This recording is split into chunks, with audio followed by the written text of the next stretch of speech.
All right, so we are live. This is your boy GMultitracks. I am the third founder. Some of you guys may not know that because you probably never seen me before.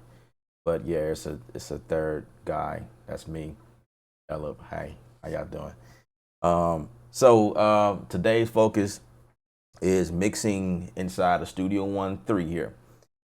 I happen to have the latest version here, which is 3.2. So I'm also excited to show you guys some of the updates and things that I'm able to, kind of attack, as we go along. So I'm just excited all around. I can see you guys' questions. I'm also periscoping live as well, so I have two different things going on at the same time. Please bear with me with the sound. If you guys can't really hear, just let me know, and I'll do the best because I don't really want the sound to bleed through the mic and it just sounds really terrible. And just another disclaimer out there to help you guys fully understand what's going on.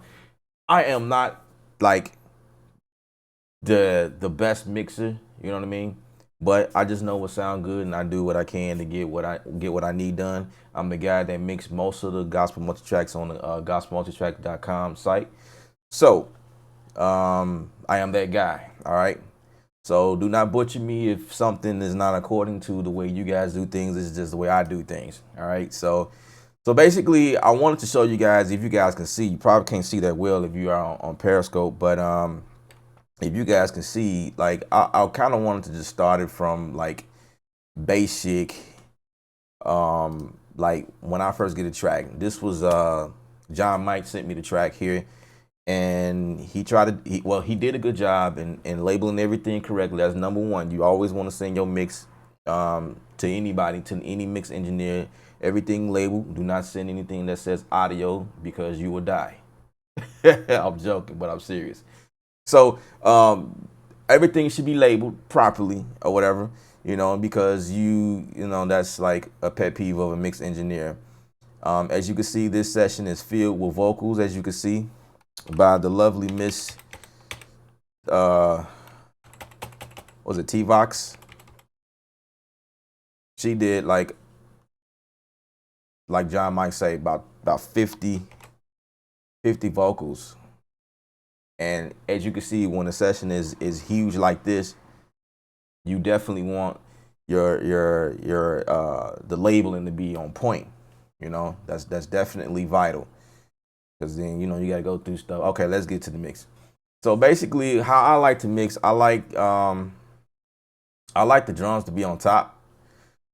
And John Mike already created a folder, so he kind of cut to the chase, whatever. And I was thinking, I was just thinking to myself, instead of just like showing you guys like just going straight to the mix, it'd be pretty cool to kind of show you how we do things here. So everything is in the folder. I like my kicks first, then my snares, then my hats next, then time 1, 2, 3, and then my overhead left and right. Then I got rooms in here, so that they had a room mic. They got a mono, which is like one mic going, mono, probably like in the position in the back of the room or something like that. But this is a song called Forever by James Fortune and the F.I.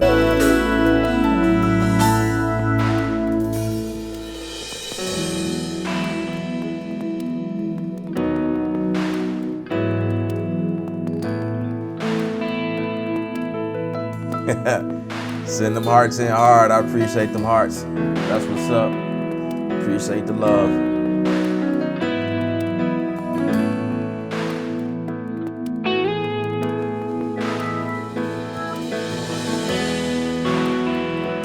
All right, so that's pretty much the song.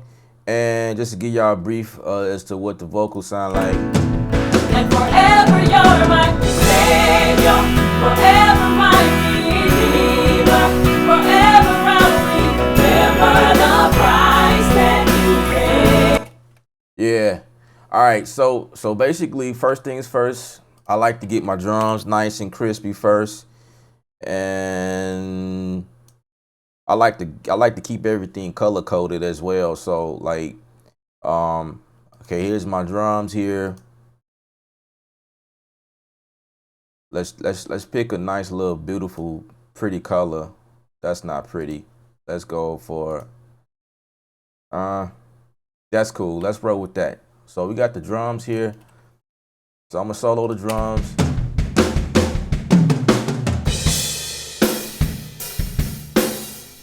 Now the drum sounds pretty cool, but it needs that extra beat I'm looking for. And the number one thing when see the thing when you record music, you always want to get it right in the beginning. You know what I mean? To avoid any problems that you have to deal with in the mix later on. You know, have you ever heard somebody say, well, we'll fix it in the mix later? No, that doesn't exist.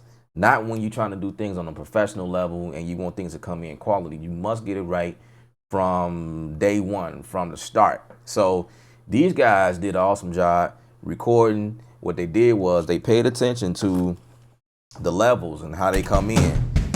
If you see the levels here, they not peaking or they not distorted. They coming in pretty clean, and that's what we look for. And it makes it easier for us. I'd rather have the option to boost something than to try to like decrease the volume because it's too loud. You know what I mean? And it just never sounds right. Gain station. There you go. It just never sounds that good.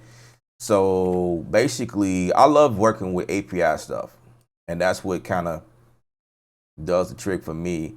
I used to have presets here, but somehow when I did the updating, it kicked out all of my presets, so I can't take the easy route out now. So I have to actually do everything manual. So, but anyway, the good thing about Studio One is, like, you know, you guys want to see like how fast I get things done. Just because I do this all the time, I can re-record through. John Mike mentioned that we record through API stuff. There you go. So API stuff being recorded from day one. Now we're going through more API plugins to get it like even tighter. You know what I mean? So there you go. You get the best of both worlds right there. So API stuff, if you guys have no idea about what that is, basically API provides that warmth sound that you need, like especially with acoustic instruments. Like it's like right now is Waves has a plugin called API, what is it, 55A, 550A, I'm sorry. I use that on my drums all of the time. All of the time to get that smack, all right? So it's always good to start out with presets. I always start out with presets and then you tweak them, you know, as you go along. So, like I say, John Mike did a great job with making the folder. What I did was I went on ahead and made a bus channel just for my drums. So now that when I solo, I can hear them and I can put effects on that drum. You probably can't really see that well because the camera's, yeah, you know. So, but I'm gonna do the best I can to, you know, kind of explain everything. So let's solo the kick. So we got a kick and a sub kick. Now here's the other thing, like when pulling up an EQ on your kick, you definitely wanna sweep the EQs and knock out those bad frequencies. You know what I mean? Because like a lot of times when you're recording live drums, it's picking up all mics and it's picking up the whole kit in one way or another. You know what I mean? And so like the feedback of the room and the reflection of where the mic was positioned, it kind of, it spills over. There you go. It spills over, it bleeds into the mic. And so now you got frequencies. And a lot of times you'll see guys trying to, you know, knock out, you know, like rings or whatever. So that's what I tend to do a lot. So, you know, even using presets is great, but you still have to go in and kind of tweak them or whatever. So, I got an API on here right now, but I'm going to grab Studio One stock EQ. I'm gonna put it on this kick here.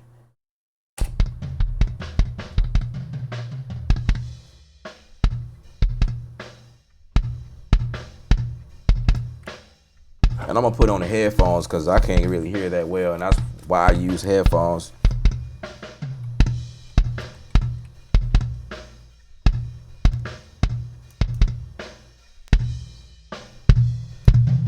Now there's different techniques. Some guys will say boost the frequency to find it, and some guys will say just cut it. You know what I mean? Find it. You know, and cut it. You know, there's several techniques you can use, but sometimes I know where to go and find the treble frequency, and sometimes boosting it helps you find it, you know, quicker or better, get you a better handle on it. I'm not a singer, but it helps to be able to hum out the frequency that you hear.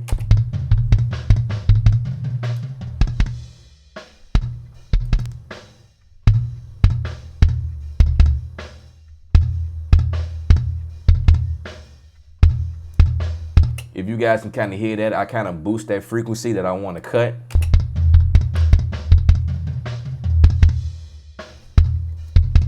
And I found that frequency is like 81 hertz. And all I'm gonna do is just cut. Goodbye. See, for me, it was just that easy. And I will probably trim it just a little bit more just because I don't want to like cut out that much of the kick. So I kind of trimmed it a little bit. Appreciate the love. And so that's the kick. And all I'm gonna do here is just take that EQ and copy it. And by copying, I don't have to, you know, do anything over here. All I have to do is just take that plug-in and just move it. Like as though I'm moving it over, it'll copy and paste automatically. So like, again, in terms of how fast the workflow in Studio One is, it's just move over and you're done. Because most likely I have to do the same thing to the sub kick because there's two kicks here. So let's bypass that, activate.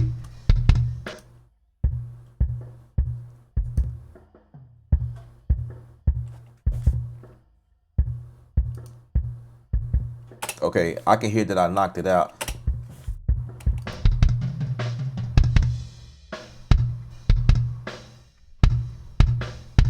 Let's bypass that.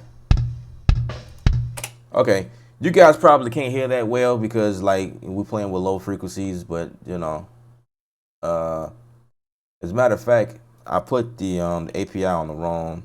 I put it on the drum. I know y'all saw that. I put it on the drum bus. I want to put the API on the kick itself.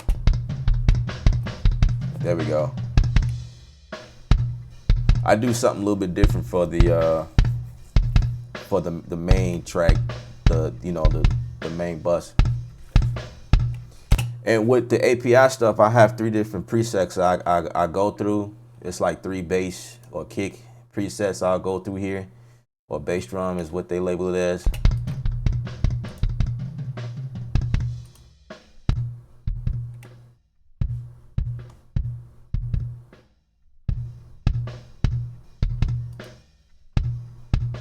Let's go back, because somehow we yeah,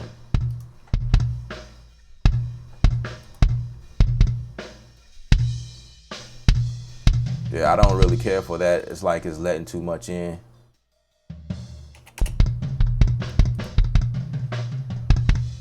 So the goal here is so I can get that smack. API is really good for retaining that bass warm and the smack of the kick. And then let's see.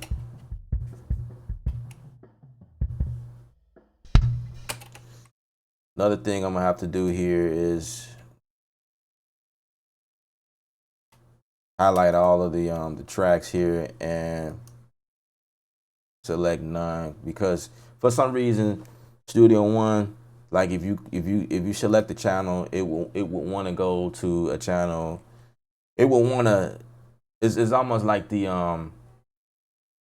like you getting ready to record or something, and then like, so I don't know if you guys have that trouble. Like if you select a channel and you wondering why you can't hear something on that channel, that's because you need to make your input say none. And for some reason, I have to do that every time. But there we go. Yeah, you do.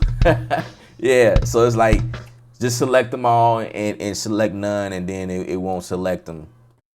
You know, that's how I get past it. I forgot to do that.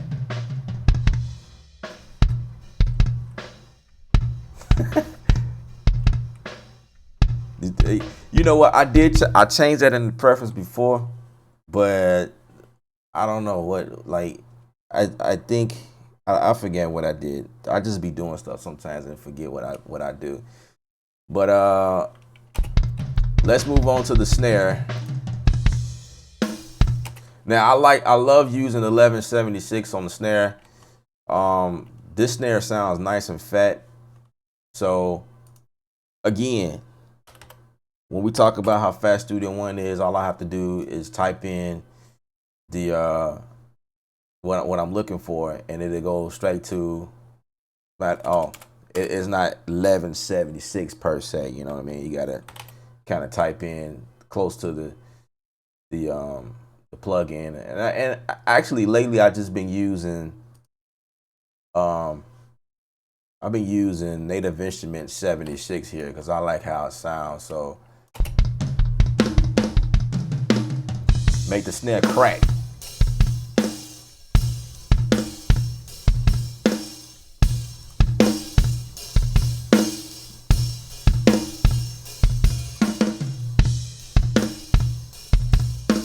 Actually, I don't really care for the preset.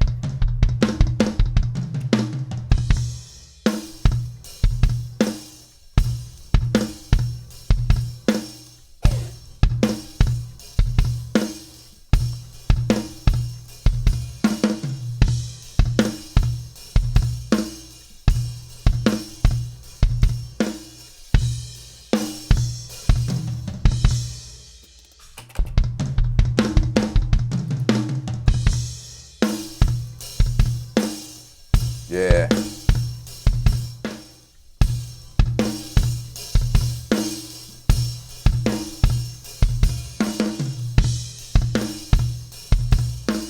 Still want to crack just a tad bit. Usually what I do, to be honest, I take all of the volume and just like I'm mixing on a board, I'll just kind of raise the knob here and there. You know what I mean? Do you mix straight to master? I didn't get that question. Please repeat that. I'm very sorry about that. Somebody hit the spray spot on the horn. Yeah, somebody got Studio One up outside there and just, trying to play with some effects while I'm recording. I don't understand that.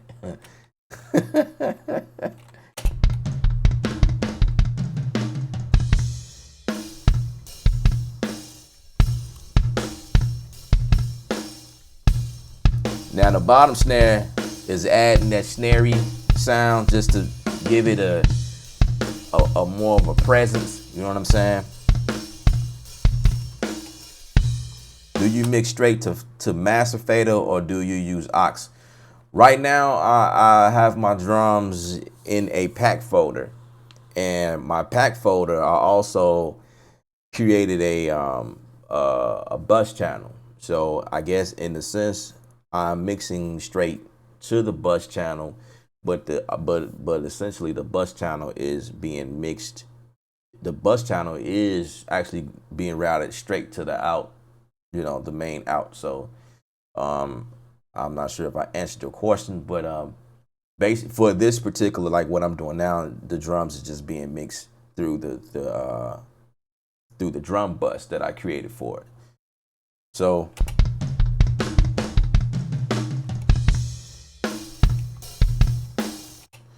let's add a 76 on the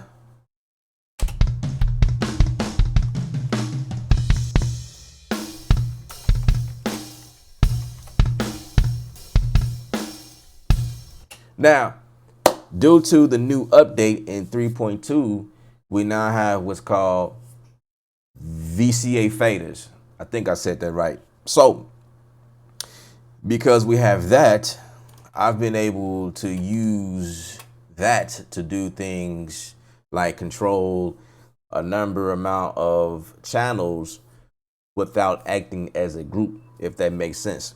So basically, if you have a group, like I can turn on this group of drums here and end up, moving the entire group, everything that's within this packed folder here.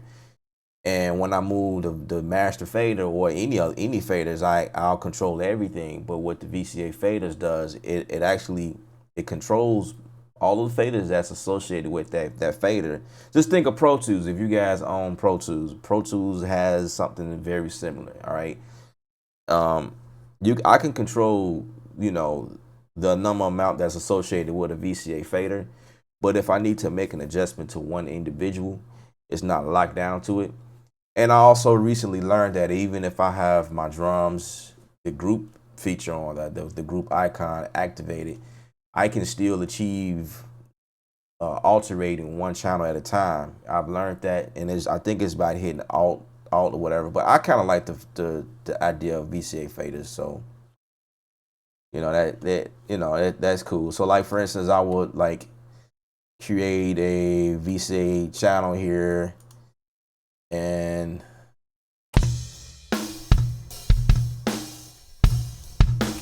well, let's put something over there. I have let's VCA 1. So my snare is going over here, and we can call this VCA snare like that.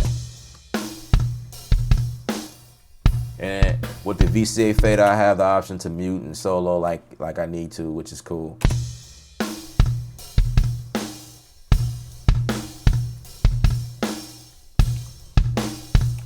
Yeah, it's just, it's an extra pretty cool trick to have. All right, let's go to the hats.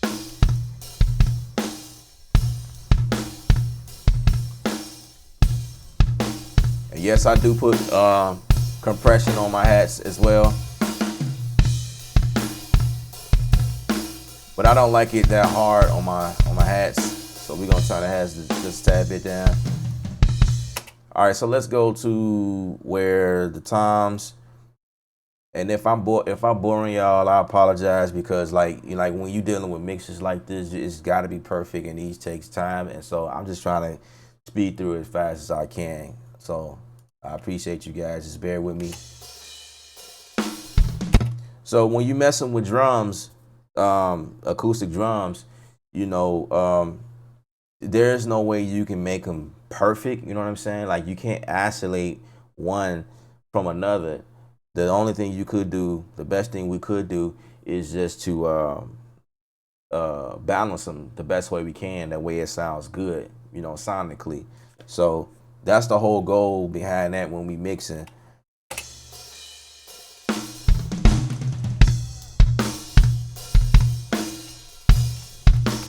There needs to be some compression on that kick, and I need my EQ. I need another EQ.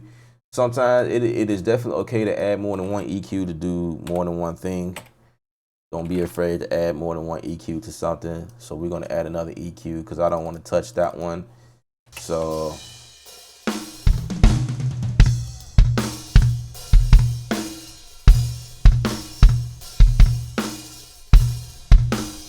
definitely need some compression. I like using Studio One stock compression here. If I miss you guys' questions, please bear with me. Don't hate me. Don't unfollow Gospel Multitracks because that Elib guy's not answering questions. Like, I'm trying to mix, and I see the questions, but I know that you guys doing a lot of talking back and forth. So it's like, yeah. John Mike is my mediator. That's what's up. That's what's up. You guys are used to John Mike all the time, but it's my time. It's the Elib hour.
All right, so there's a frequency in the snare drum that I do not like. It's like a ring, and so we're gonna grab a EQ from another track and just make it default. That way we, sort of like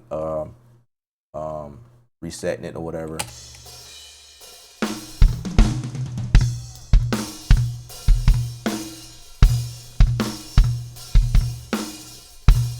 All right, so another thing I like to do is relabel the track so I can see it better, because if it says snare and a lot of other things, it kind of makes it hard to see. So I'll say kick sub, then here's my kick right here, and also I can tab over like this, just like you can inside of Pro Tools. Well, actually it's not that easy in Pro Tools. So T1, T2, T3, this is overhead 1, or overhead left, overhead right. This is room, I think that's just stereo. No, it's mono. And then mono room. Cool. All right, so that just helps me see everything a little bit better. Yeah, it's a little trick for y'all. Okay, so the snare drum here.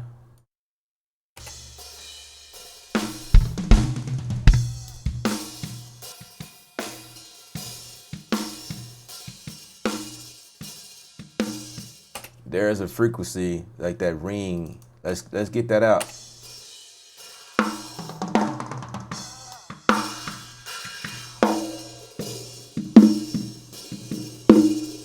There we go.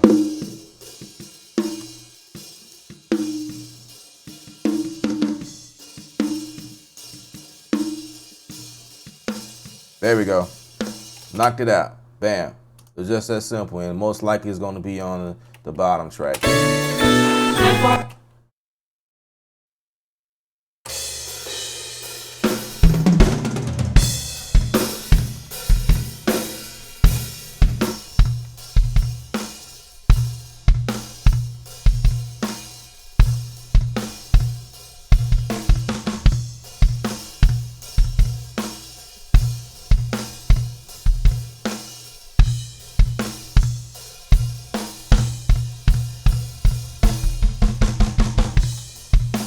I like to brighten up the hats a little bit and kind of pan it to the left. So let's get these toms.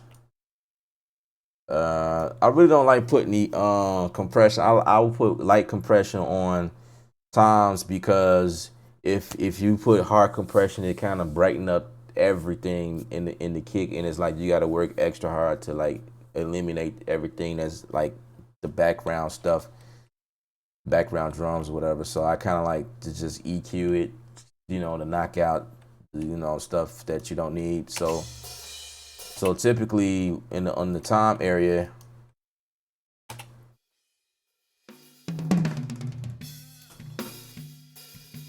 like I can knock out the low frequency. Let's get rid of this high end stuff. And so I just make that flat.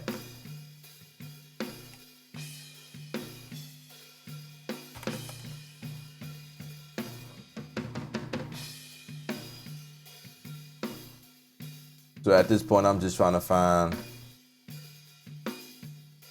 Actually, one of the tricks that you could do, here's another technique for you guys, like to make it even clean as possible. You can go, and this is what is great about Studio One's update. You can tap to transient now. So this was a technique I was using inside of Pro Tools, and so now I can tap the transient. So if I need to knock out, like say for instance, I can take out everything else and just only worry about the tom. So since we selected on tom 1, I can just, but that's a lot of work though, you know what I'm saying? So basically the whole concept is just to grab that one tom and delete everything else until the time shows up again. And that's how you get a cleaner drum, you know, if that's what you're going for. But when you have a bunch of stuff coming in like I do, I just try to make it as clean as possible. I don't really have time to really clean them up like that, because then it would take me a whole lot longer, and I have a lot of clients that's waiting on the mix like that. But I do take my time in making sure the mix is right, you know what I'm saying? So I don't really necessarily rush the mix. I just don't have a lot of time to, you know what I mean? But that's an option, you know? If it's totally bad, then you gotta do what you gotta do. But to have that ability just to tap, you see how I just tapping it? I can tap the transient now, which is pretty dope. So we're gonna go back here.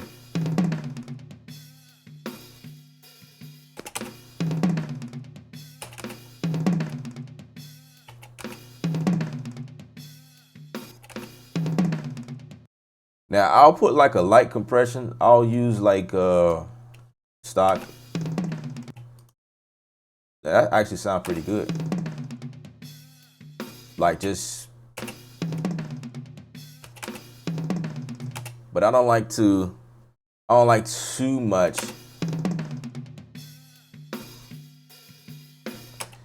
And that's actually,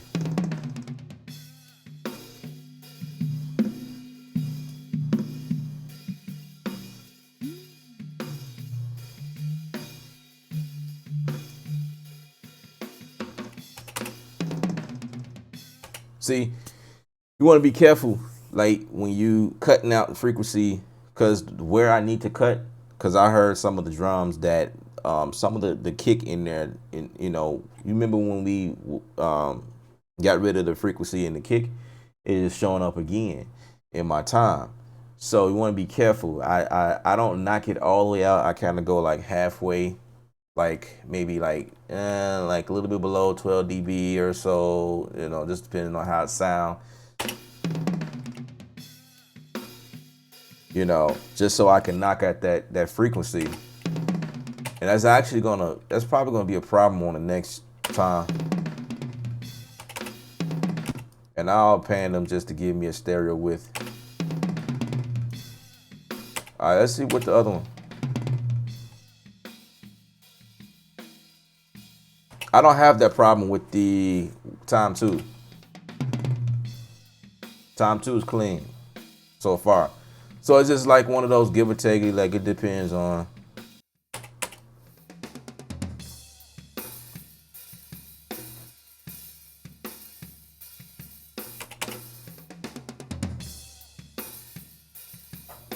Now what I could do, I could knock out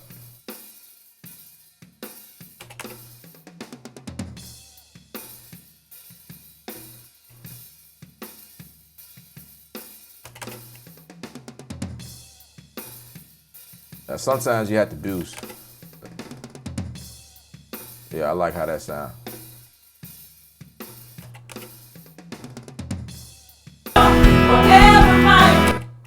All right, so we're gonna go not and bring them VGBs down. Actually, for those BGVs, we're gonna actually bring those all the way to the bottom, because vocals is the last thing I usually work on. And so, like I like to keep the music like at the top, and then the BGVs like last. I didn't really get past the arranging. I usually don't do that, but I kind of wanted to just dive into the mix. So, all right. So basically, after the drums, let's do that right quick. After the drums, I like my bass to be next. And if you're a musician like me, you already know what that's about. It's just the thing about, I'm a drummer, so it's like, when I mix drums, the bass has to be next in the mix. It just has to. It's just, this is, that's a religion, dude. I don't know. It just has to be next, like, cause that's like almost simultaneous. You know what I mean? That's how I mix. And then the piano obviously goes next, cause I feel like the piano is like the heart like the foundation in most cases. The organ is like the supporting factor. It kind of accompanies the piano, and then for let's see, we got electric. Okay, this is the lead, which is probably a part of the guitar family. I'm not really sure. I have to check to see, but I can always double check. Let's see. Let's go down here. See what this is. Okay, it's not a lead. It's not a guitar lead. It's actually it's like a bass lead, a bass or a synth lead. Okay, cool. So my acoustic moves up here, and let's see my pad. I move my pad up. My bells is good right there. Now I can go. Wait. Okay, so my electric guitars also goes into a folder, because that's just how we do. Like when it makes it easy, and I'm telling y'all, like when it's time to export all of the stems, I'm telling y'all the way to do it is like Studio One, baby. Studio One makes it easy. Like when it's time to export, and I'm gonna show y'all that right quick. When it's time to export, all I do is go to channel, like make sure my channel. So most likely I'll click the loop, which is the drum loop, or the click, as some of you may know, and then I'll click on the drum. As you can see, this little icon here, it indicates that that's a bus channel, and I'll just bounce that out, have that checked.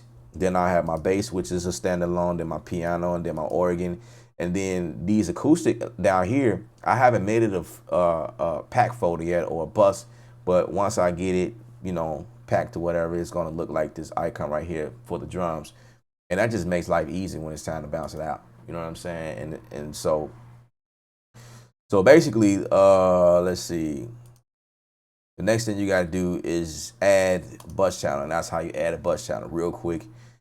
Let's relabel that electric guitar. Bam, that's done.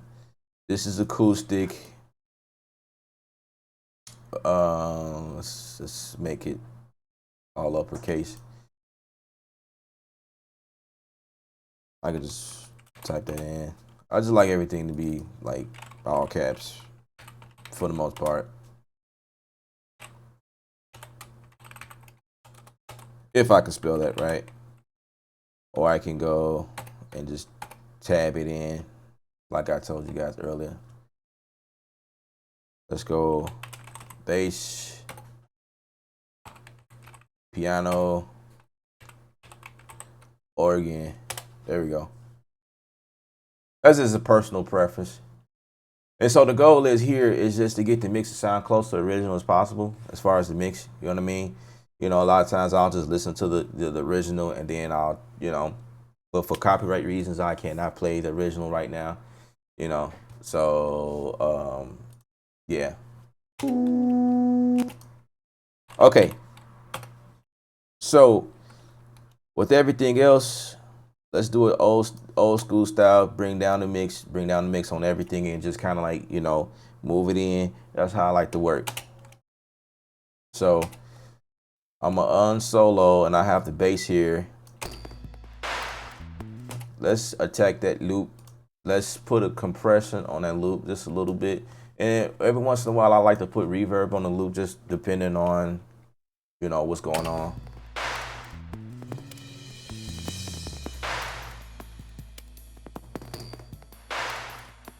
Just a little ratio, a little bit more boosting the ratio here. And turn down my threshold here,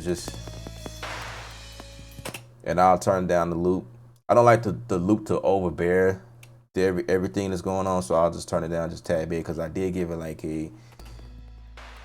probably like I don't know how much dB I gave it. I'm just working.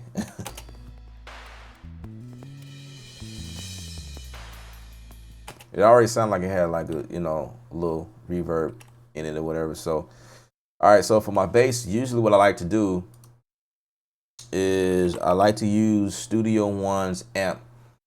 And I had to kind of create this amp on my own, because yeah, to taste. So Let's go to effects and let's get this amp here. It's the GTR amp here. And dang it, it stole my preset. I told y'all. All right, so I gotta figure out I gotta figure out what I did. I forgot what I did.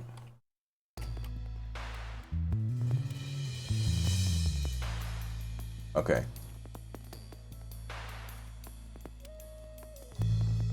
But basically, when you find a preset you like, you just go in here and store as a preset or whatever.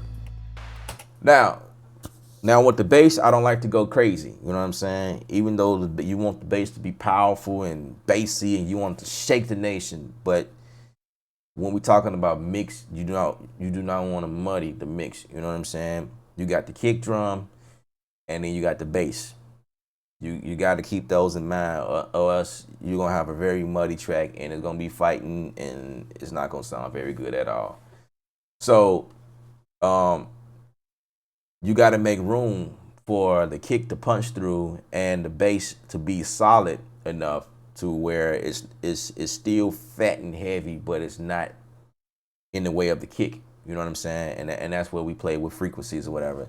I don't really have time to like break down all of that good stuff. I have some videos on my channel that I kind of break it down more in depth, but this is just kind of like just getting in or whatever, trying to do something right quick. I usually turn down the bass some because this amp is really, and then a lot of times I'll also add a EQ on this as well, just so I can get a more of a surgical EQ.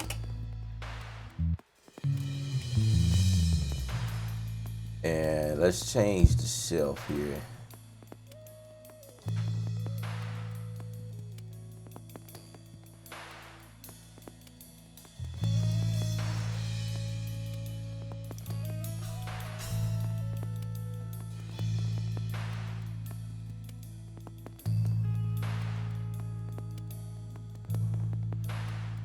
Now, it sounds like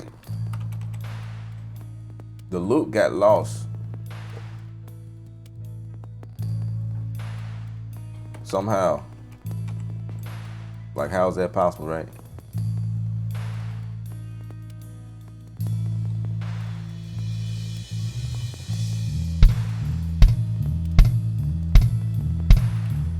So what I'm gonna do in this instance, I'm gonna bring the loop back just a tad bit, and it does look like it's not even on that one. So I'm gonna just shift it back just a tad bit.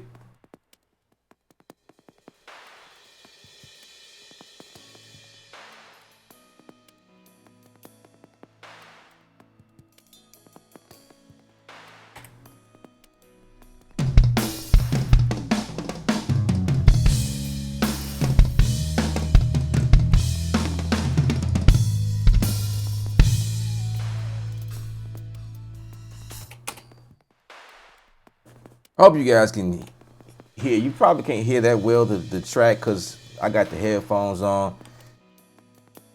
But I promise you, I'm gonna bring it up some, and that's for my Periscope folks.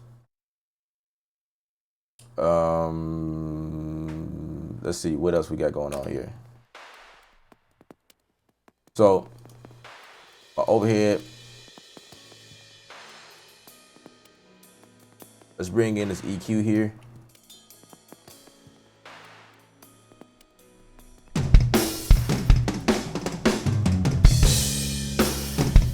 I like to bring up the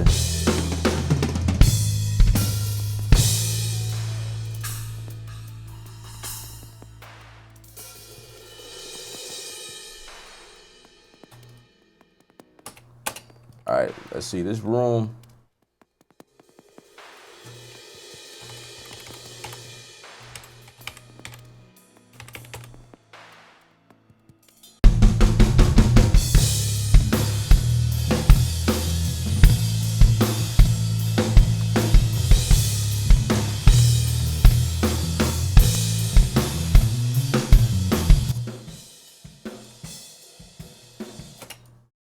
Now, it sounds a little huge now, but this is another trick that I use inside of Studio One specifically. I can send a reverb channel out to its own auxiliary channel and then feed that auxiliary channel back, reroute it back to the drum bus. And the reason why I do that is for when I bounce down the stem, the drums is coming with that reverb that I gave it instead of it, because Studio One will, other than that, it will bounce down a separate reverb track for whatever. So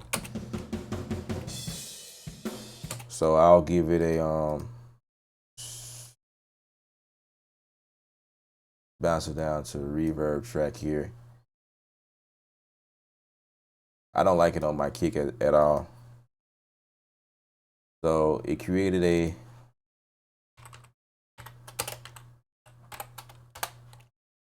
track automatically for my reverb, and then all I'm gonna do here is grab a reverb right quick.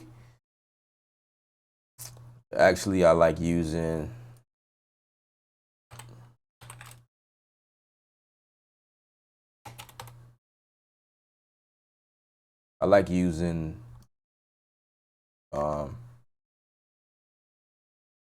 soft tube reverb by Native Instruments.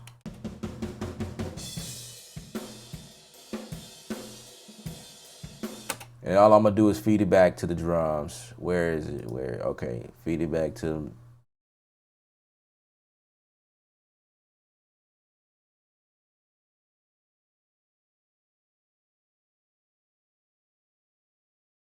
There we go.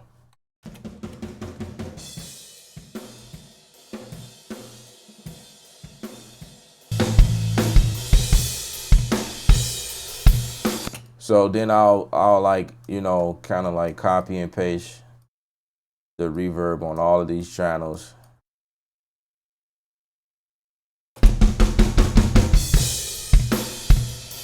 Now it sounds huge, even huger. And what gives the drums that even more like punchy, I like to add it's a Kramer plugin by Waves, the stereo tape, to give it that warmth and that extra stuff that it needs. That extra stuff.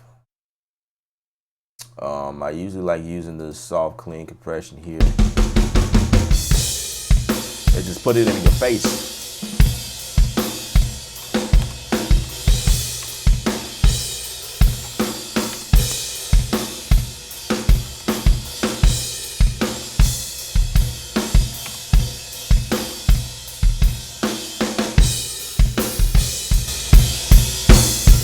Now that the 3/8 is what brings it out.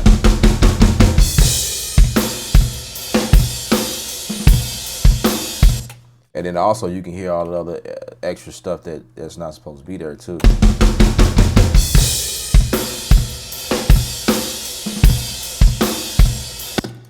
So let's see.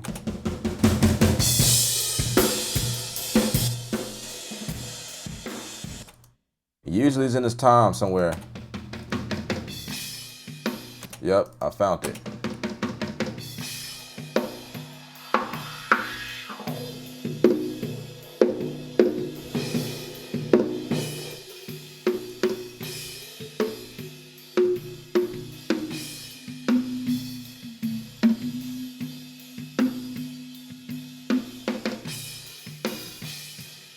There we go.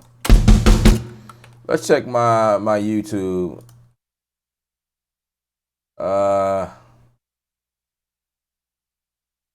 Is it a double kick or what? Or sub is moved a little in timeline? No, it's actually two kicks. It's two kicks. It's two mics. Is one in front of the kick, or it may be two in the back. There's a sub kick that has a mic built into it, and so that it is catching like two of the kick tone or whatever. So it's not a double kick, it's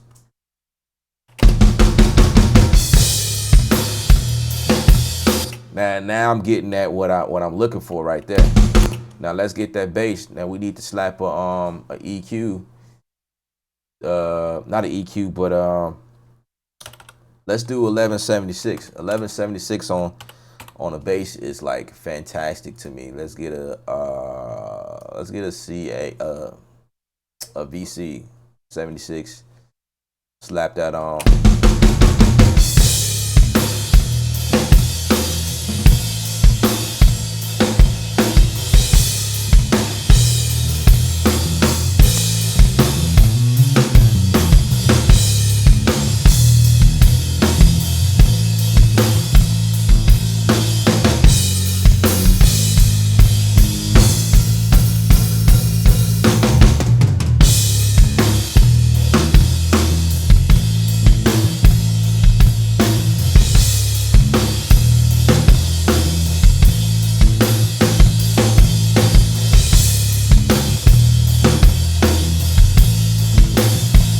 And then I gotta play around with the cabinet and the mic and all the other details later. But I don't want to spend a lot of time on that. But just kind of give you guys like an idea as to what's really going on. Now let's get to the piano.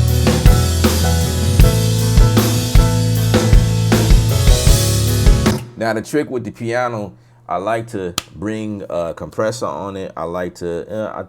It depends as far as like the EQ. I may bring an EQ on. It just depends on what I'm trying to bring. I might want to make it a little bit brighter, whatever. But I love using my microshift, the little microshift on it, kind of give it like a little light chorus on it. I'm gonna show you what I mean. Probably can't hear, but this is what I like to do anyway.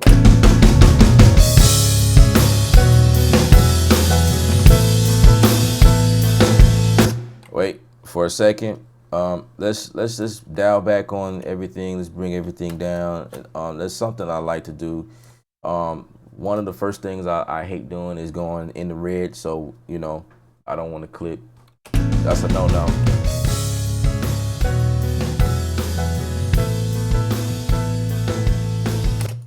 All right, so let's go back to my little microshift here. We're gonna bring that in on the piano, and I like to bring reverb on the piano as well. Let's turn that down some.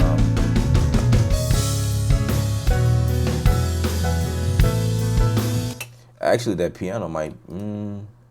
Is it mono? No, it's definitely mono. So yeah, I think I'm good.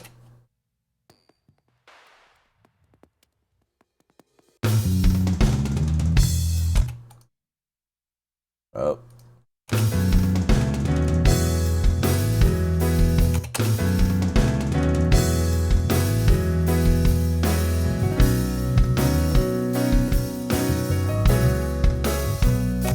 All right, so the reverb is what's gonna give me that width I'm looking for because it's mono, especially. So we're gonna grab the RC48 again. I should have just dragged it over from another channel, but whatever. So we're gonna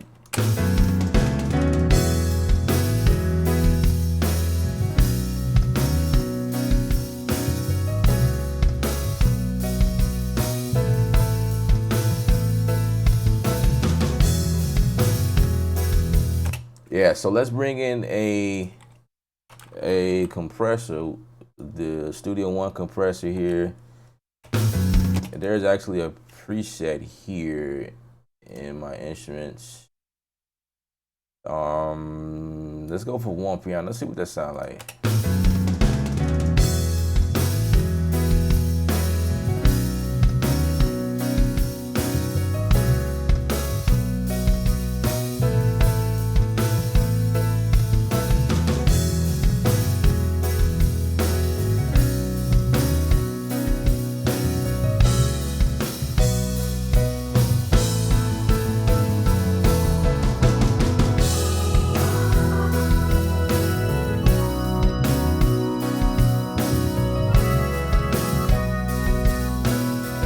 All right, so probably the first thing I should have attacked was the guitars because the guitars kind of holding a big chunk of the song down. But still, you know, I don't like the guitars to be too overwhelming, so I kind of just went for the meat first. Better preach that, Doc. All right, let's go for the guitars. And because the guitars are like grouped together, I like the replica. The replica is also a plugin by Native Instruments. You guys see me use several Native Instrument plugins because they awesome to me. So we're gonna grab a replica, which is like a effect. It's like a delay effect, but it also can be like a reverb, depending on how you have it set up. And I love using the replica on guitars because it gives me like that delay that I'm looking for. So let's save this. That's very important. Gotta reinstall that, man. My ears are pricked. That's what you hear, John Mike. The replica. That's what I put on the guitars, man. It's just like, listen to this.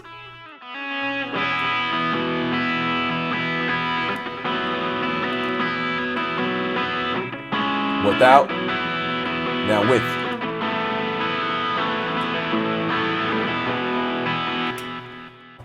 And then I can control the mix, of course. It just makes it sound so much wider.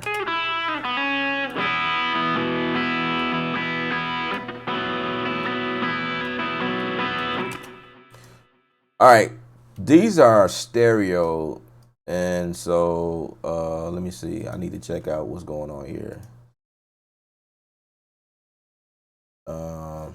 Okay, so I see that.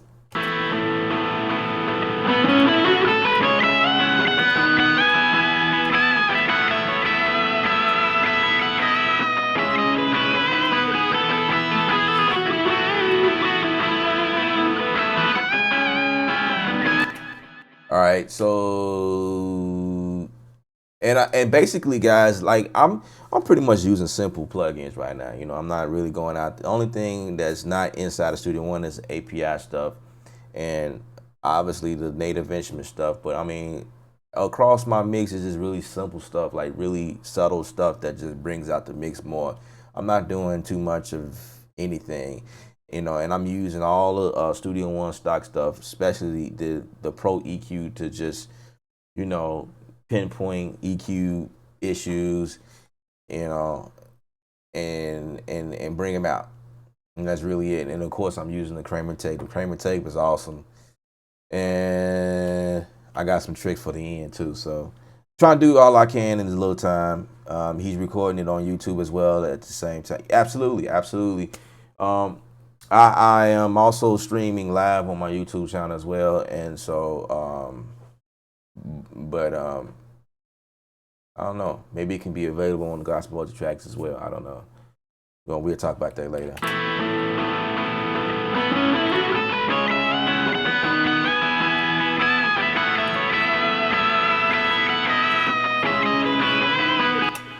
Yeah, I love it. I love it. Also, I will put yes, indeed, you guessed it, a 76 on it. Absolutely. Got to put a 76 on it because the 76 is what glued it together, I'm telling y'all. So I'll bring my 76 first in the chain, and then my replica after that, just so the 76 can attack the guitars first before the replica does.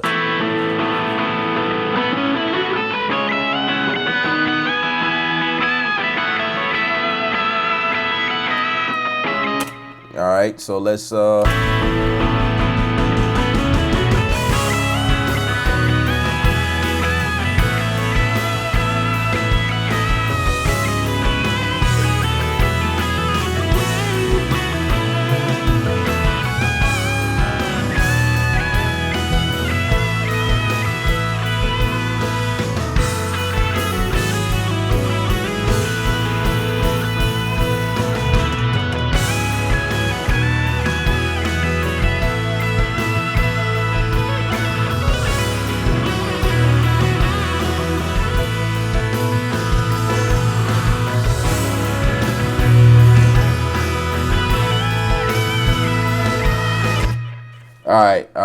right. I'm getting happy over here. I gotta keep mixing.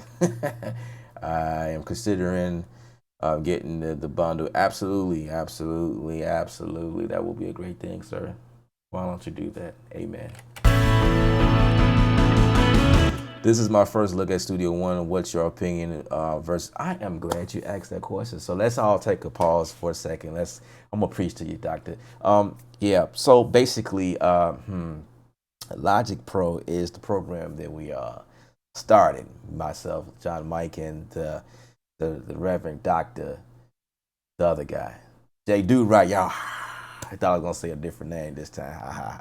All right. So Logic Pro was a program that we've used for, like, I've been in Logic Pro since Logic Pro 8, you know what I mean? And I've been with them all the way up until Logic Pro X. And just recently, maybe 6 or 7 months ago, right? It just was clear to me, like when Studio One 3, I've been watching Studio One for a long time, you know, even in the second version, you know, Studio One 2.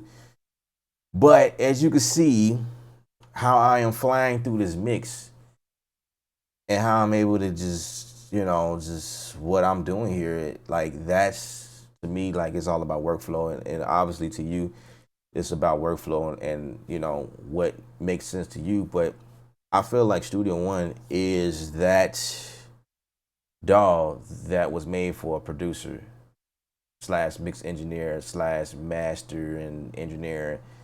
It just makes sense as to, like, you know, you just, matter of fact, you should just download the 30-day trial, you know, and just go in and just do your thing. I love it. The workflow is definitely like, you know what I mean? I also producing it too. You know, I produce my commercial cues and things like that inside of it. Absolutely, production is great. You know what I mean? It reads VSTs and AU files, so it's like if you're coming from Logic, it definitely read that. Okay, enough about that.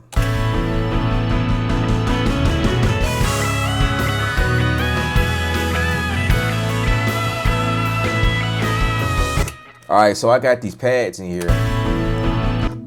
Oh yeah. Now with the pads sound kind of, yeah, absolutely, man, absolutely. If you find me on my channel, Ksound, youtube.com/Ksound, KSOUNDD, I have like a playlist full of Studio One stuff that you can just learn. I got a million things, you know. So, you know, if you just need help understanding, you know, what Studio One is really all about and what you can and can't do or whatever, yeah, you know, check that out. All right, so I am going to grab the RC thing, and as you guys see, I'm just really just dealing with the stock stuff, like the stock setting in this RC48. I'm really not changing any because I like the way, like, just out of the box it sound good. It's like giving me what I'm looking for. So I'm just gonna turn the spread up just a tad bit. Let's bring that in the mix a little bit more. And actually what I'm gonna do is grab this chorus here and just kind of give me that. Yeah.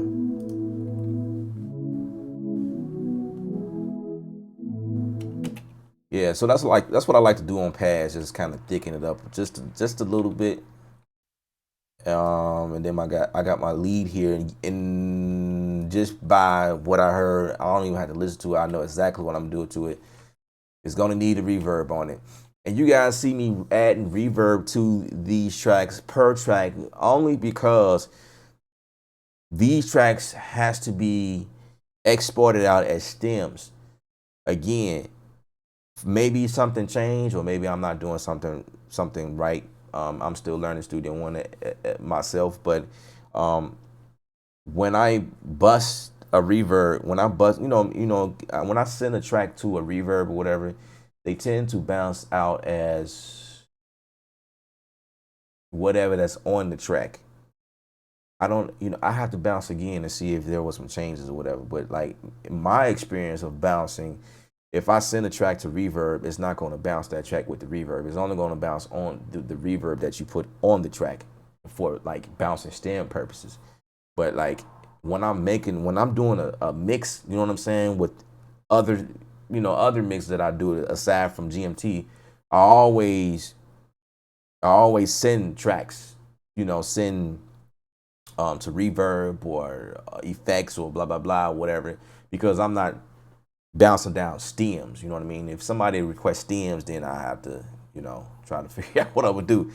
But I mean, it's actually good to get, let me stop. I'm gonna go back and test that theory, because all I know is when I did it before, I had the drums, like I usually have it like bust to a reverb, and it just didn't come with the reverb. I'm like, what did reverb at? You solo the drums, is like it's dry. So I don't know what happened. I solo and bounced them out individually.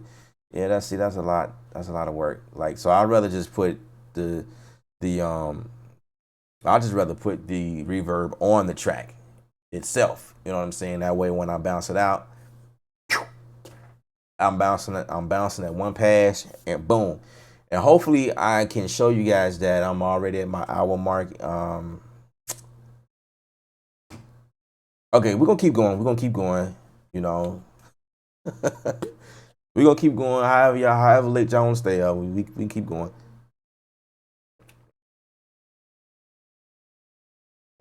Yeah, I'm still on here, Marty Ma. Yeah, man. I ain't going nowhere, Doc. This is gospel multi-track business here. It's what we do.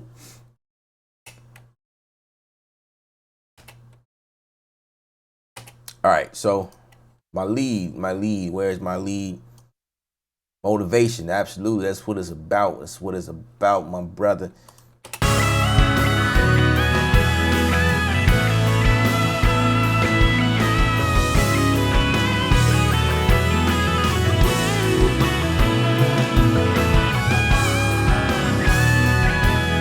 All right, let's go to where the lead is so I can.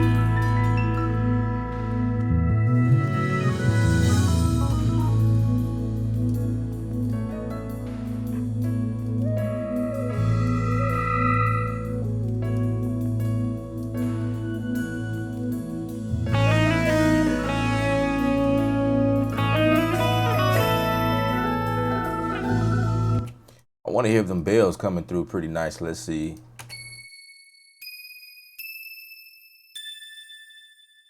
And sometimes you don't need to touch anything. You know what I'm saying? If it sounds good, leave it alone. In this case, the bells sound good to me, so we're gonna just leave it alone. We're gonna just make it sound pretty in the mix. You feel me?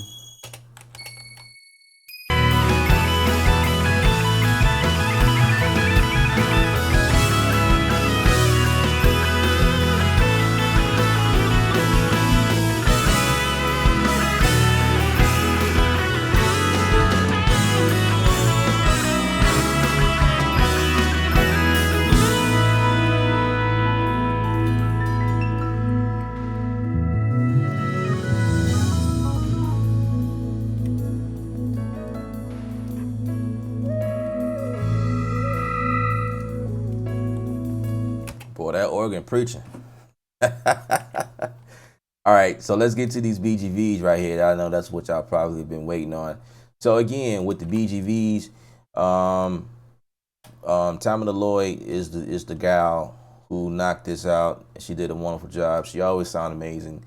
She has a website, TVox.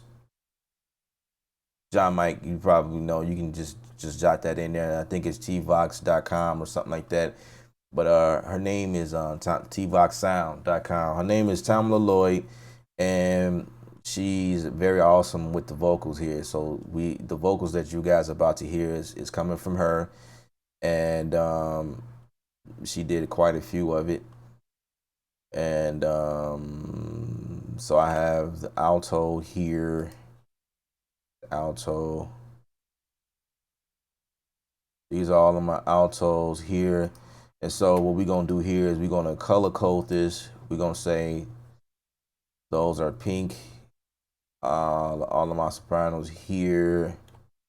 We're going to make those, I don't know what type of green that is. But here's my, you know what? Okay, I'm thinking there's a reason why.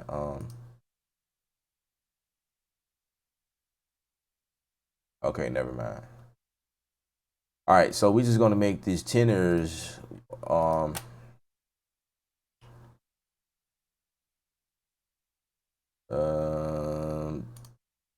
Yeah, purple, cool, beautiful color, right? All right, so the goal,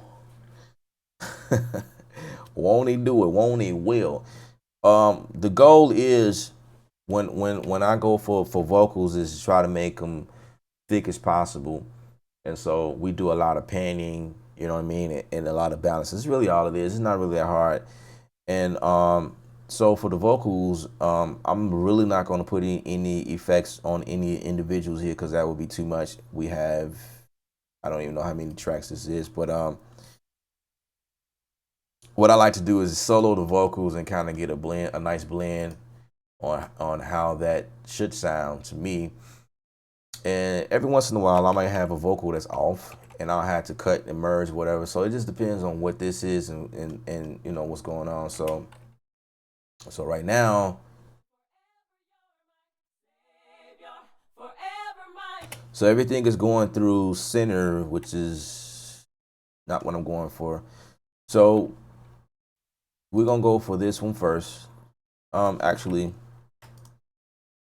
we're gonna make, because I like my sopranos to be first. I kind of like to go high and low, whatever. I don't know. That's my thing. So let's go soprano first. You're my savior, forever my redeemer, forever I'll remember the price that you paid. Forever you are holy, forever you are worthy, forever I'll sing glory to your name. All right. I'm not getting something from this channel and right forever here. You're my savior, forever my and forever. That's because it's muted, duh. Forever you're my savior. Shh, don't tell nobody that. Don't tell nobody I was trying to get sound out of a channel that was muted, because that wouldn't be good.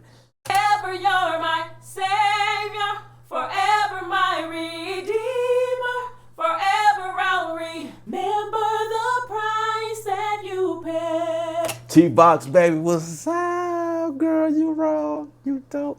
Forever you're my savior, forever my redeemer, forever I'll remember the price that you paid.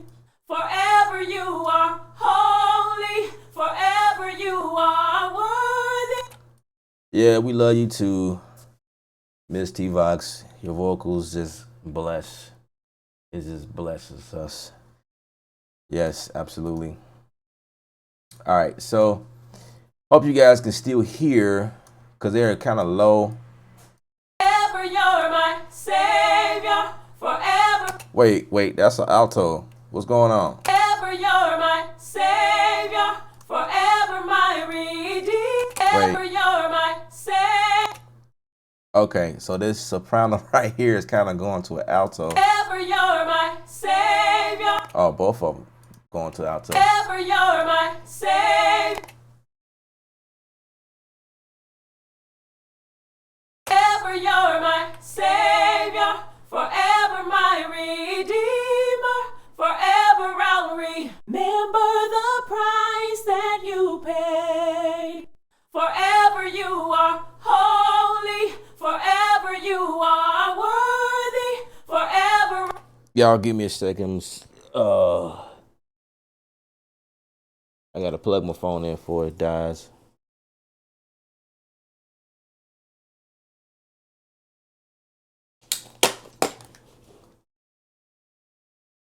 All right. Y'all forgive me. That's not good. Wait, I had it like this.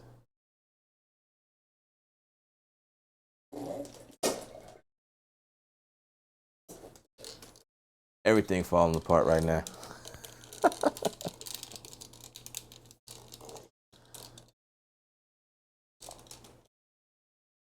All right, y'all bear with me. My phone battery was dying, and as soon as I tried to plug it up, I had my lights falling out of the place. Am I liking the new monitors? These monitors are dope because they flat. I get a nice little flat response. I'm going for the Scepters next.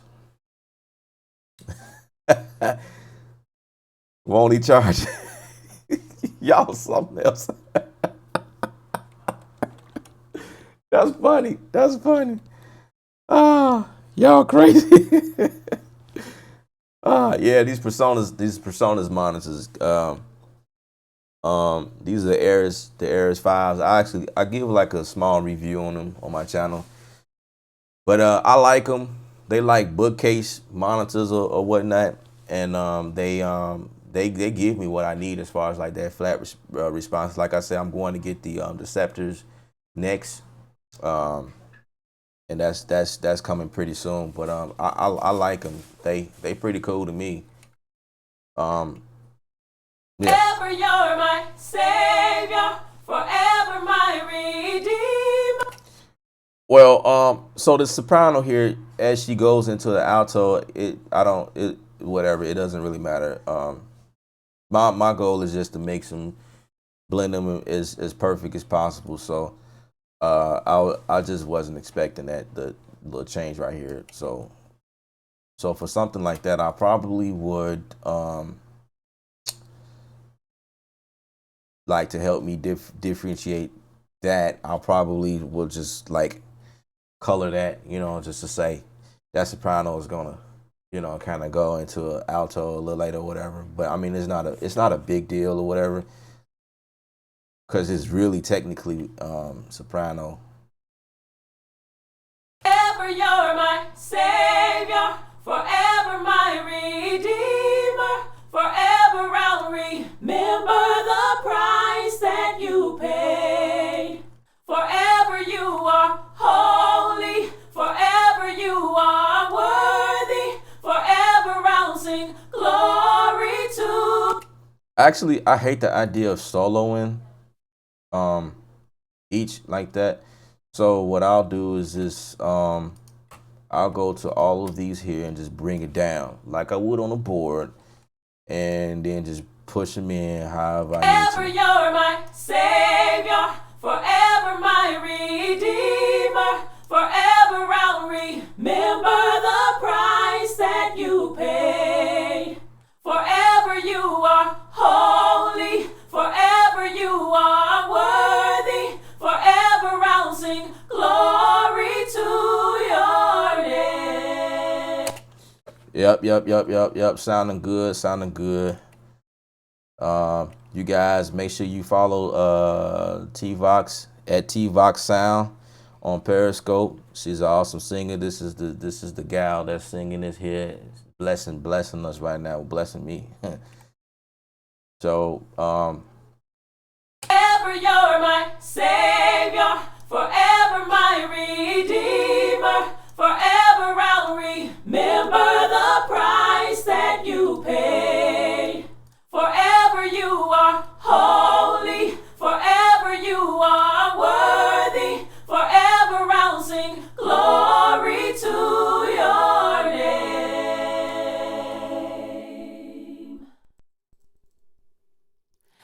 Nails in his hands, nails in his feet.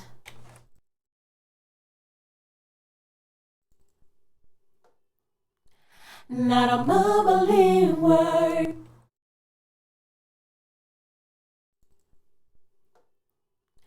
Not a mumbling. now I heard a few things in the mix in the background, but it's really not a big deal. You know what I'm saying? So when you mixing vocals, you want everything to be clean as possible. But if this was like something I was paying attention to, something that I would, kind of clean up. The beauty about this is, well, first of all, so all of them is the only way to achieve this is if you have your all the BGVs in the folder, which they are. So now I'm going to activate the group button. So now when I click on one track, it selects them all. So now I can do things like this. And now we're about to take advantage of the smart tool that Studio One also gave us as an update in 3.2. So now I can take this track here and select, like so, and all of it, everything will select just like this. And then I can just delete it and bam. And then take the edge of this and kind of fade into it, and I'll fade out the other and like all of the other tracks are for some reason that one didn't do it, so I had to select them. So Not a mumbling. now that's a little bit too close, so let's gotta make sure you select it, click it somewhere. So Not a mumbling word.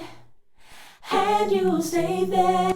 and actually for this, what I will do is I'll kind of pull it forward just so we can get the breath as she goes into the next words, Not a mum. just like that. But there were some things happening in the background. Not a mumbling word. That's a little bit more natural. Because sometimes people be wanting, like, can I get rid of that voice? I mean, the breath. I wouldn't get rid of the breath. What I would do is, if the breath is too loud, I'll just take that section, cut it out, and just lower it some. Because you want to leave the breath between the words because it sounds more natural that way, Not a mumbling word. Had you stay there? Yeah. And my goal was just to knock out the background noise. You know what I mean? I just heard something. And it's not like it really matters that much because when the music is playing, you're not going to really hear it. But if you guys are going for a really extra clean mix, then that's the process you will go through when trying to achieve that. Not a mumbling. Now for the vocals, I'm pretty much done with the mix here. I went individually and kind of gave me more of a roundabout thing. And just for something like this, like, it don't really take that long because I know, first of all, it doesn't take me long to mix vocals like this because, first of all, T-Vox is very professional. She records extra clean vocals, as you guys can hear. I've mixed vocals where I had to do surgical surgery. Yeah, we had to go to the hospital on some of these vocals I've had to mix and had to repair and do vocal tuning and things like that. But this is like extra clean. So this is one of the things that is dope about working with someone who knows what they're doing. And I don't have to work that hard. All I have to do is just, just blend them, work to blend them perfectly as I can. And then what I like to do on this, let's just see what it sounds like. If I was to add, let's see, what would I add to this? Really nothing. But I would, I'm trying to think, what would I add to this? Let's add a reverb to this here. And let's go for the 48 again. And actually, I'm going to grab the RC500 on top of it. Not a mumbling word. Had you stay there? All right, let's go here. And forever you're my savior, forever my redeemer. Ooh. And forever you're my savior, and forever you're my savior. I like how that RC500 kind of just, you guys probably didn't hear, it's like a subtle difference, but it put that compression and it kind of glued it. And forever you're my savior, forever my redeemer, forever I'll remember the. Let's give her a boost in the 5K range. And forever you're my savior,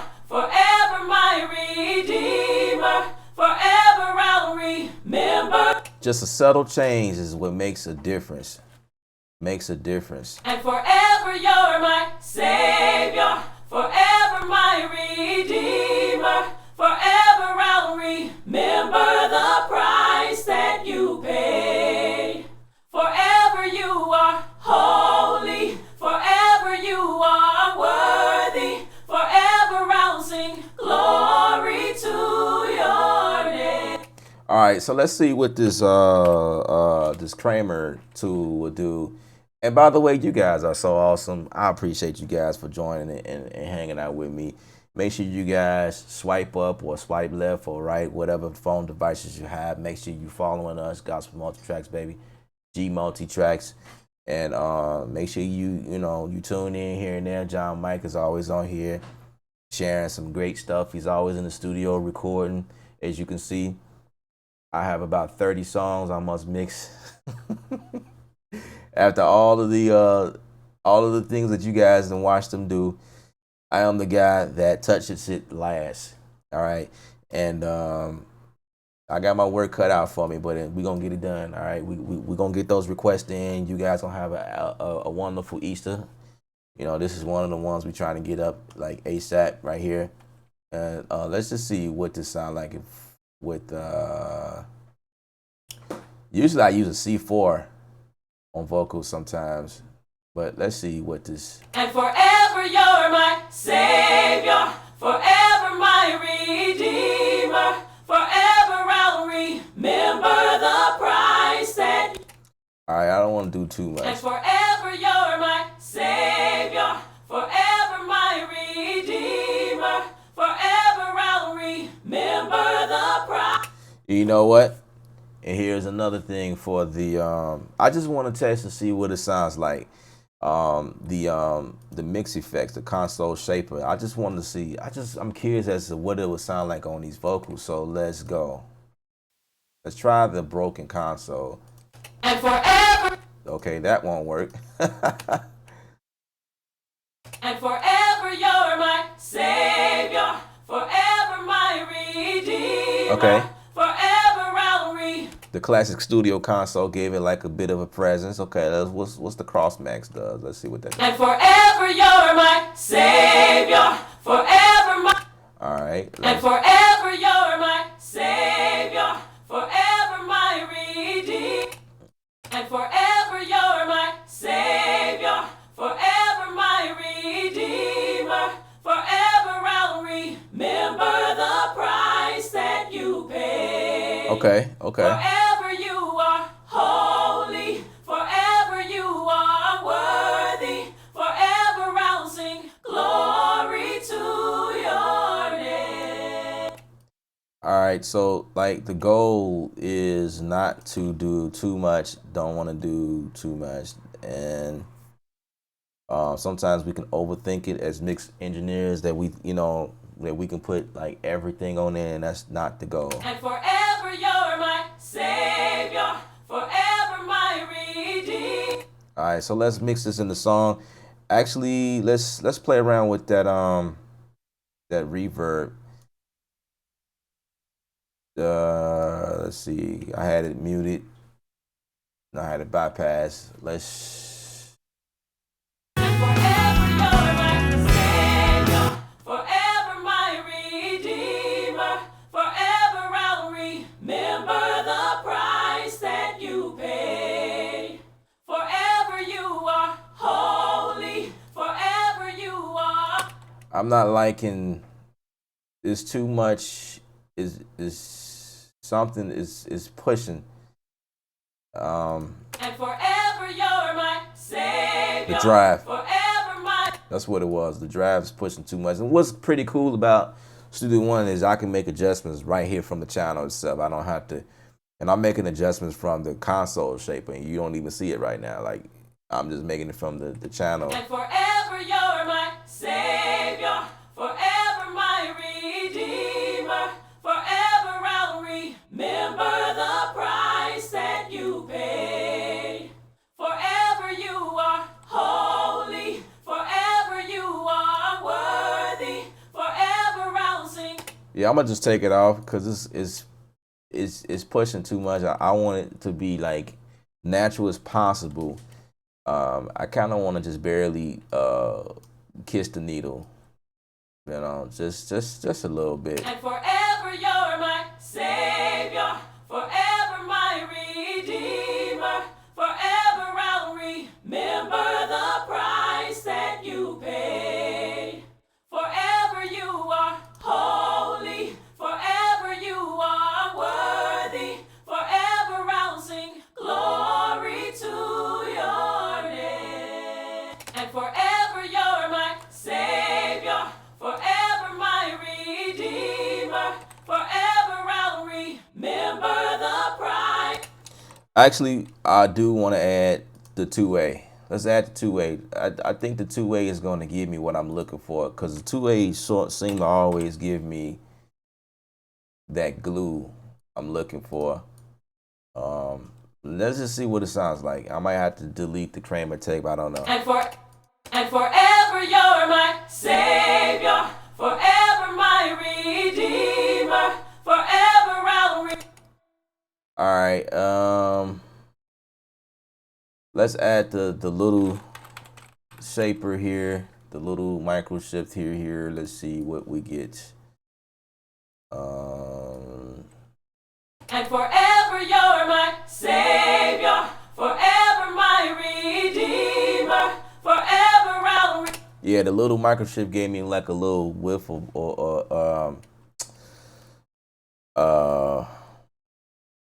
it gave me a little, just a little stereo depth, whatever. You always mix with headphones only.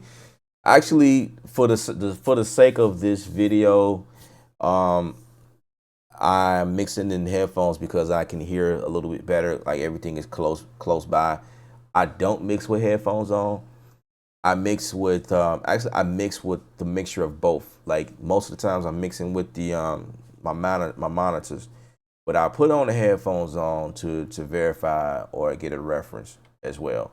So to answer your question, yes and no.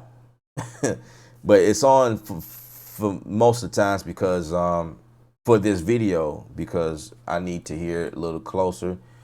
But if I rely on the speakers now, I have to actually turn it up a little bit, or I'll turn it down. I like to mix low, I like as well, but I know you guys need to hear too. So I kind of, you know, it's just one of those things. Is your room treated? That's a good question. No, my room is not treated. You want to know why? It's because I happen to be mixing from my apartment, and where I was before I moved here, I had a studio set up that was probably a little bit more treated than this is. But the thing is, when you're mixing, trying to buy all of the foam and the installation you need is going to be a little bit more costly. So I'm one of those guys that can train my ears. I train my ears to the environment. You know what I mean? You're going to hear some people say that. So what you do is, like, you whatever your setup is, it's definitely a better idea to be like treated. You know, everything is properly. You got bass traps. You know what I'm saying? You got foam, you know, here and there, and you know what I mean, killing the dead, you know, killing whatever reverb going on, reflection in the room, right? That's the idea. But when you train your ears to the environment, you know what I mean, you can mix anything. So all I do is just listen to the and that's good for like going anywhere and mix, you know what I'm saying? Because like you don't have the luxury of always mixing in the same space all the time. So you just have to train your ears to where you are. So I'll just listen to the original and listen to how it sounds, and then I can go for it. And that's why I go between headphones, blah, blah, blah, whatever. And it always works for me. For me, you know what I mean? Some other people, you know, you can have treated room and the best monitors. Yeah, you can exactly. I appreciate you pointing that out. You can have a treated room, the best monitors, all of the state-of-the-art equipment, and your mix still sound like crap. You know what I'm saying? Keep in mind, everything you guys hear on the website, I mixed everything in not a well-treated room. You know what I mean? It's all about training your ears. Like you just gotta, you know, you just I don't know. You just I don't know. I don't know how to explain it, but you have to like just train your ears. Like these are probably like my fifth pair of monitors. Every monitors are different. I had some Mackeys, I had the 824s, I had the 624s, I had the Yamahas. I have these here, and I had something before these. And depending on the monitors, like all monitors are different, and you got to train your ears to what's supposed to come through and what translate through them. You know what I'm saying?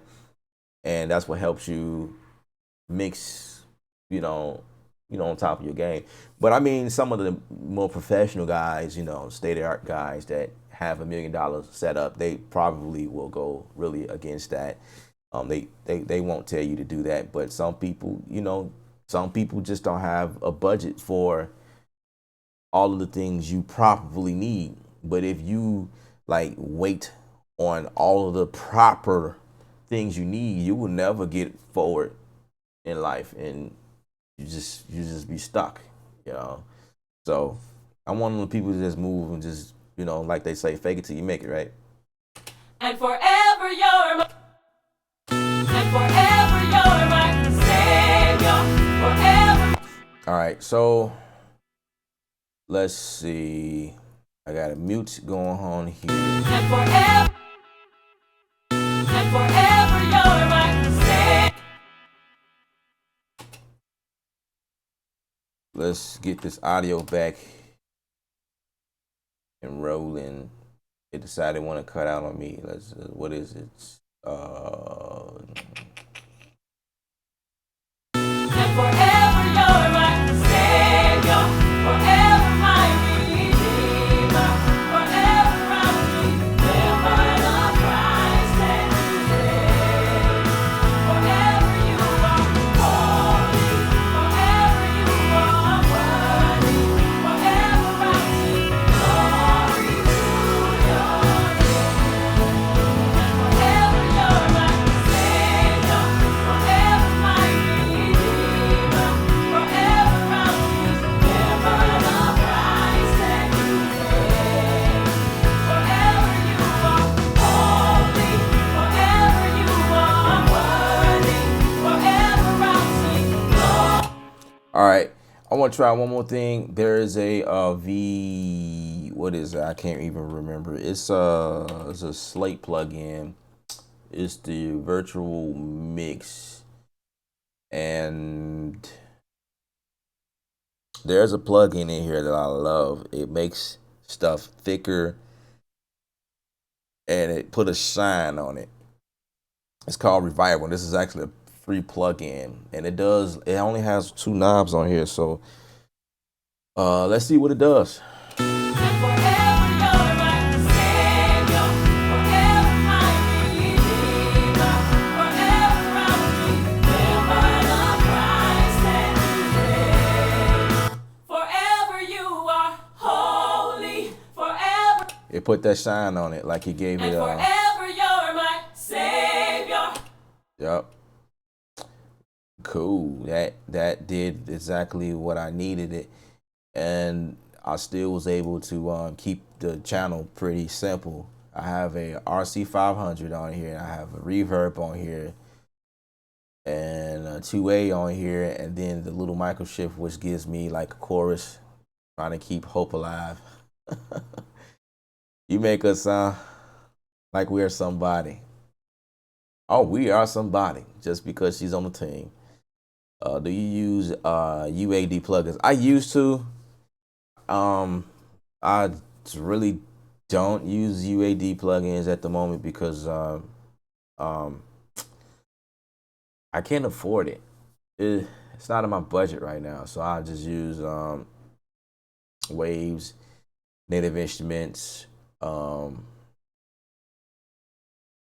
Studio One stock stuff. And then like little plugins here and there, like you guys just see me pull up the virtual mix, you know. And let me tell you guys something. It's like you don't really need a lot of plugins, and you don't have to spend a lot of money trying to get what you think you need. You just get what sounds good. The stock stuff sounds awesome. I'm gonna do a little bit more on these drums and other things It's just that when I'm streaming live, uh, it's kind of limited. You know what I mean? I can't really hear what I want. Just to piggyback on the comment, well, the question about using headphones when I mix. Once I end the stream, of course I'm gonna knock it out. And you guys are kind of hear what I was working on throughout the video. Uh, I missed that comment. I'll say, man, I love you, or I love what you're doing, or something like that. um, man, I gotta pay attention to these comments. But yeah, so that's pretty much the gist of the mix. It's been long. It's almost like 2 hours that I've been on here and just showing you guys like the process of it.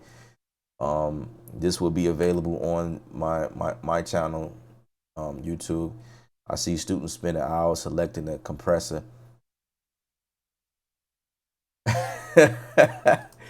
um,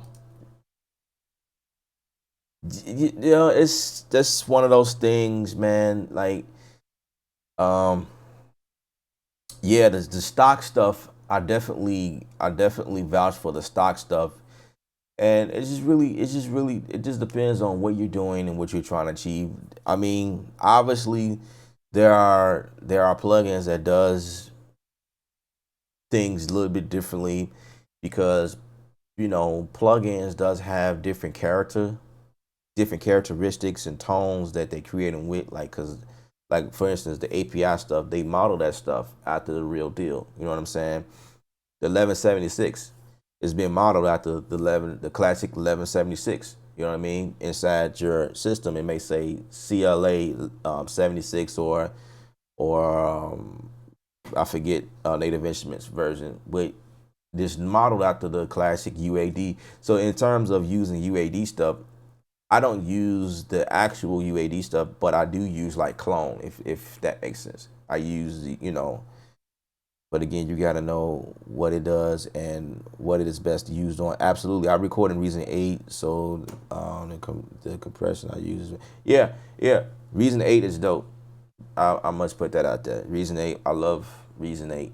Reason is dope. So that's probably the other reason why the vocals are really really clean. And I'm sure she does some other processing on her vocals. But just to respond back to the other gentleman's statement, you definitely, that's what the point I was getting to. You definitely, when going about these plugins and different things like that, you definitely need to know what you're doing and what you're going out there. And that's the reason why I say stock stuff, because it's like a lot of times you have stock stuff and you can achieve the things that you need to achieve, but you're just thinking that you need all of these other things and you really don't. You just use the stock stuff and you should be okay. And it just really depends on what you're using it for. Like if you're just trying to kill frequency, there's no need to go spend $300 or whatever it is, depending on when you get it from Waves. No need to spending all that money to go get an SSL, and you know what I'm saying.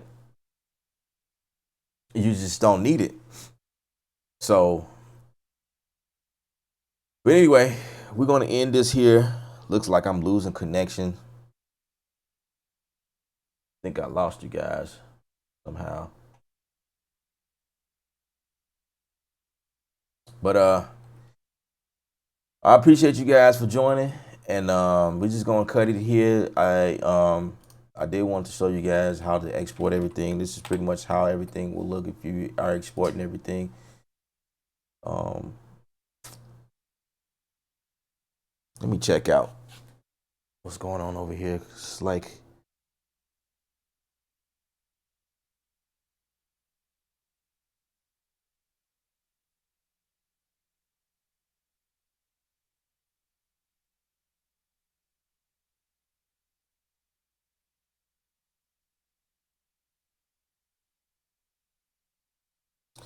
all right.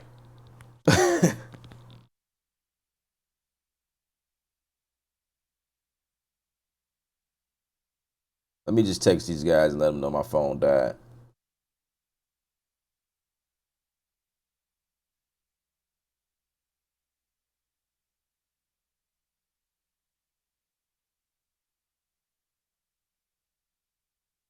All right, so basically, the way I export it, everything right here.